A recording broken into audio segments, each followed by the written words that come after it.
বিসমিল্লাহির রহমানির রহিম। আসসালামু আলাইকুম বন্ধুরা, সবাইকে সিস্টার্স কিচেনে স্বাগতম। আবার একটি নতুন রেসিপি নিয়ে আপনাদের মাঝে চলে এসেছি।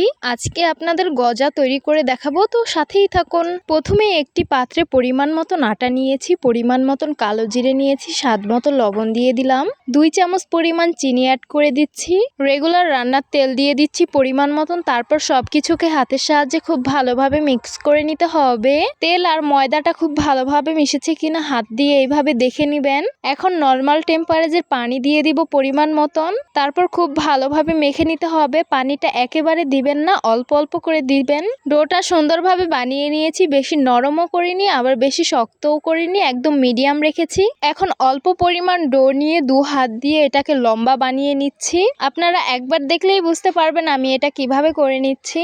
এখন ডোটাকে হাতের সাহায্যে পেঁচিয়ে নিব। এটা কিন্তু অনেক বেশি সহজ। একইভাবে বাকিগুলো তৈরি করে নিব, তবে আপনাদের আবারও একটু দেখিয়ে দিচ্ছি। সবগুলো তৈরি করে নিয়েছি, এখন ভাজতে চলে যাব।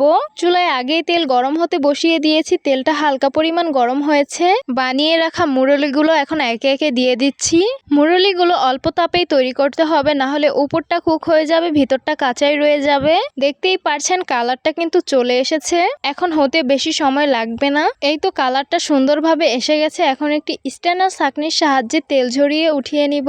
পরিবেশন করে নিলাম গজা। দেখতে খুবই লোভনীয় লাগছে, খেতে কিন্তু খুবই সুস্বাদু হয়েছে।